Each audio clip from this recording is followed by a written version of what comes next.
देखिए, सबसे पहले तो ईरान अपने ड्रोन को किसी को भी एक्सपोर्ट नहीं करेगा, ये बहुत पक्की बात जी। है।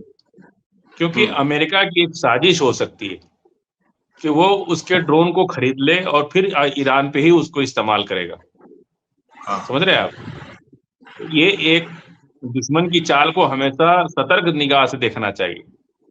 वो जी, आपके जी। ड्रोन को खरीद करके और फिर आप उसका रिवर्स इंजीनियरिंग करके, और नहीं तो वो अपने किसी ऐसे देश को लगा देगा कि भाई तुम उसके सारे ड्रोन खरीद लो। और उनको ये हुँ। देखना है कि इनके पास कितनी कैपेसिटी है ड्रोन की, ये भी चेक करना है। और ये हो सकता है कि अमेरिका किसी साजिश के तहत किसी से ड्रोन खरीदवा करके और फिर उसका इस्तेमाल खुद करे ईरान के खिलाफ। इसलिए मुझे नहीं लगता है हुँ। कि ईरान किसी भी कीमत पर अपना ड्रोन नहीं देगा।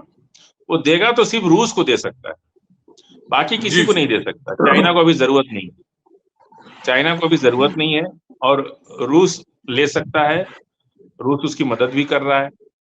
चाइना खुद मैन्युफैक्चरिंग करके ईरान को ड्रोन दे रहा है।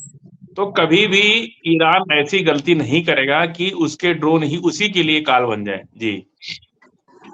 नहीं, आप ये बिल्कुल सही कह रहे हैं, क्योंकि रूस वाली जो आपने बात कही है, यूक्रेन रूस की लड़ाई में जो है ईरान ने मदद की थी ड्रोन दे करके, ये तो बिल्कुल बरहक बात है। और ये भी सही आप कह रहे हैं कि ये एक खदशा बड़ा है, और इसके पीछे देखिए यही रीजन था, जो लॉजिकल पॉइंट था, जो मैं जानना चाह रहा था। आज नाजरीन ने हमारे वो भी जान लिया जिस पे हम बात कर रहे थे।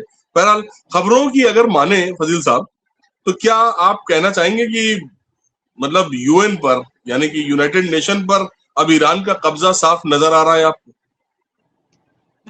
रूस ने साथ दिया ईरान का, जबरदस्त तरीके से साथ दिया। अमेरिका चारों खाने चित जिसको बोलते हैं अखाड़े की जी, भाषा जी। में, जिसको हुँ। कहते हैं ना कि चारों खाने चित हो गए। अमेरिका चारों हुँ। खाने चित हो गए, इसलिए कि नेटो टूट गया। अब तो पूरी दुनिया में ये जी। खबर फैल चुकी है कि नेटो का हुँ। खत्मा हो गया।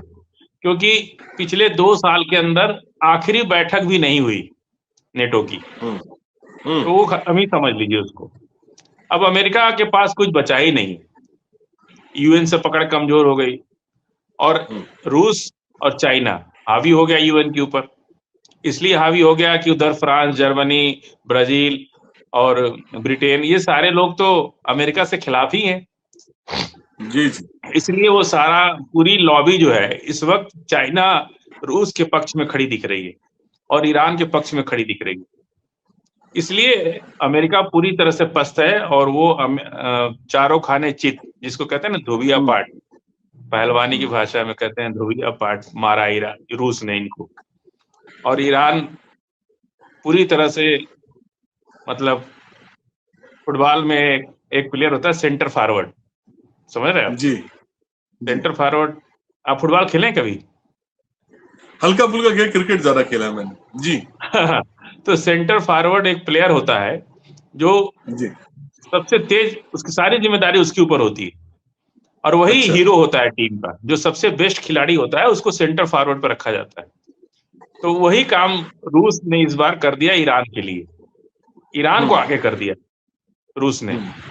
तो अब जो है, इधर एक बहुत बड़ी खबर आज एक और है, पता नहीं आपने देखी कि नहीं। अपेक कंट्री, अपेक प्लस दोनों से यूएई निकल गया। जी, जी, जी। समझ रहे बात?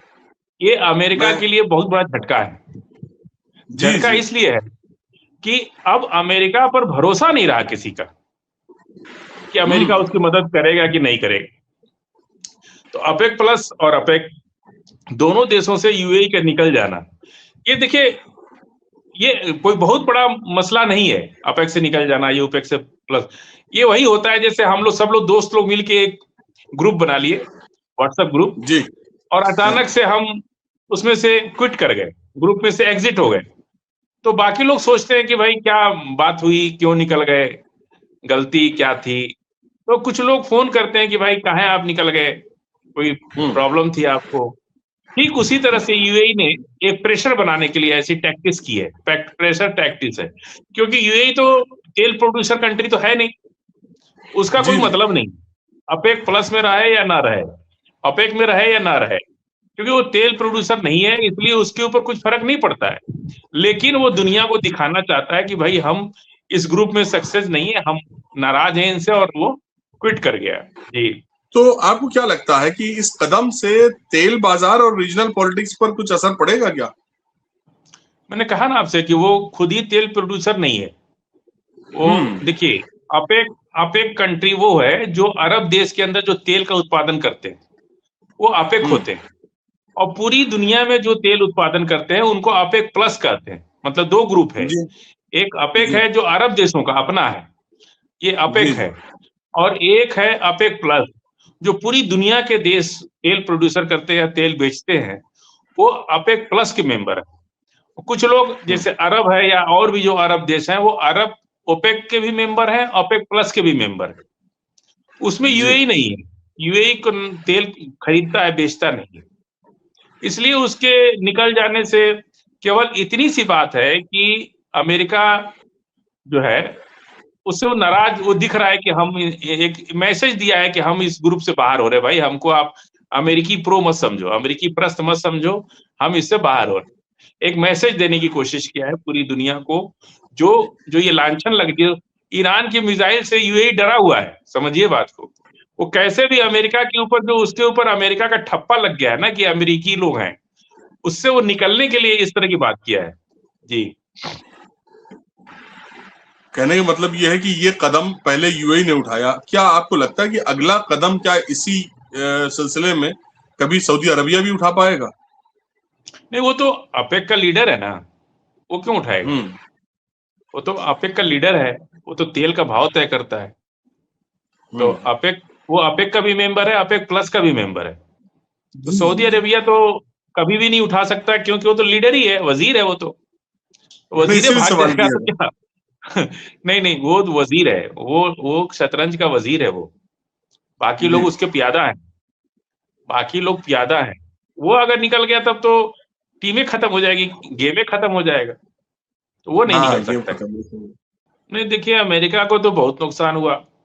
ईरान के पास तो हम्म, खोने को कुछ नहीं था, उन्होंने तो अपना सुप्रीम लीडर ही खो दिया। तो जी, खोने के लिए तो अमेरिका के पास बहुत कुछ है, अमेरिका ने अपना इकबाल खो दिया। आज दुनिया में कोई हम्म, अमेरिका से डर रहा है? अपने सारे दोस्तों को खो दिया, नेटो खो दिया, यूरोपियन यूनियन खो दिया, सारे दोस्तों को खो दिया, रिश्ते हम्म, खो दिया ना। ये दुनिया का सबसे बड़ा नुकसान है। पैसा वैसा तो आ जाता है, पैसा कमा लेता है कोई भी, पर रिश्तों को अगर आपने खो दिया और आपका इकबाल चला गया, तो आपने दुनिया की जी, जी। सबसे बड़ी चीज खो दी। बहुत मुश्किल से इकबाल बनता है, इकबाल जो है बहुत मुश्किल से बनता है। और अगर आपसे आज कोई डर ही नहीं रहा है, तो आप, इससे बड़ा नुकसान और क्या होगा? आपकी तमाम बिल्कुल सही कहा। मिसाइलें, जहाज, कुछ बचा जिसको आप अभेद किला कहते थे, F-35, हम्म। उसको भी ईरान ने मार के गिरा दिया। जी। अच्छा, अभी एक सवाल मेरे जहन में आया, जो अभी आपने F-35 का जिक्र किया। अभी थोड़ी देर पहले हम लोग इसी बात कर रहे थे कि ईरान अगर अपने ड्रोन देता है तो हो सकता है कि अमेरिका इस तरह के काम, बिल्कुल सही, बहुत लॉजिकल बात है और बहुत ही वाजे एक गुफ्तगू रही आपकी। लेकिन इसमें एक सवाल ये उठता है कि क्या कभी अमेरिका ने इस चीज का खदशा जताया अपने लिए, क्योंकि वो तो F-35 सबको बांट रहा था। नहीं, सबको नहीं बांट रहा था, सिर्फ अपने हम्म, अरब देशों को बांट रहा था, मित्रों को दे रहा था। मित्रों को दे रहा और था। अच्छा, अच्छा। इसलिए दे रहा था कि अरब तो उसको इस्तेमाल कर नहीं पाएगा, क्योंकि उनके पास पायलट तो है हाँ। नहीं, पायलट तो अमेरिका। हम्म, तो इनका जहाज खरीद लेगा तो तेल का कुछ पैसा एडजस्ट हो जाएगा। समझ रहे आप? हम्म, अरब देशों को इसलिए दे रहा था कि तेल का कुछ पैसा इसमें एडजस्ट हो जाएगा। जी, और इनके पास तो कुछ है नहीं, इसका वो इस्तेमाल कर नहीं पाएंगे, पायलट नहीं है, ट्रेनिंग नहीं है, कुछ भी नहीं है। तो वो जब जरूरत पड़ेगी तो अमेरिका ही उसकी को पायलट वायलट भेजेगा। तो जरूरत नहीं है कि अब अमेरिका भेजेगा कि नहीं भेजेगा। अब देखिए, इतना ईरान ने मारा पूरे अरब में, लेकिन कहाँ वो आयरन डोम थॉट कहाँ दिया अमेरिका ने किसी को? तो उन जिनसे अमेरिका को कोई खतरा नहीं है, उनको F-35 देता है, बाकी लोग को नहीं देता है। हाँ, ये एक पॉइंट है और ये बात सही है कि भारत को उसने नहीं किसी दिया और को। F-35, भारत को नहीं दिया, जी, जी, हमको जी। नहीं दिया। जबकि मैं आपको ये बताना चलूं, चीन और ईरान का आज एक बात हुई आपस में, जैसे रशिया के साथ मीटिंग थी अब्बास अरागची की, आज चीन के साथ भी, जिनपिंग के साथ भी रही है। तो ये जब ईरान और चाइना दोनों एक साथ आए हैं मंजर आम पे, तो अमेरिका ने स्टेट ऑफ हॉर्मुज को लेके फिर से बयानबाजी शुरू कर दी। इस पर ईरान ने कहा कि हम कमजोर नहीं हैं और अपने आप में कैपेबल हैं, किसी भी स्टैंड को ले सकते हैं। तो ये तो बात अपनी जगह। सवाल ये उठता है कि अमेरिका के बयान जो आ रहे हैं, इसके पीछे उनकी घबराहट है या फिर वाकई कोई रणनीति है? क्या कहना चाहेंगे आप? दोनों बात है, घबराहट भी है और रणनीति भी बना रहे। मान लीजिए कि अमेरिका हमला नहीं करेगा, तो ईरान ने थोड़े कसम खाई कि हम भी नहीं करेंगे। ज्यादा परेशान करेंगे तो ईरान भी हमला कर सकता है। नाकेबंदी और जो परेशानी कर रहे हैं, अगर ज्यादा परेशान करेंगे तो ईरान भी कर सकता है। तो अगर ईरान हमला कर दे तो अमेरिका हाथ पे हाथ रखे तो वो तो अपनी बचाव करेगा ना। तो तैयारियां दोनों तरफ रहती हैं और कम संसाधनों में भी लड़ना पड़ता है। तो धमकी, अमेरिका धमकी भी दे रहा है और डर भी रहा है, दोनों बात।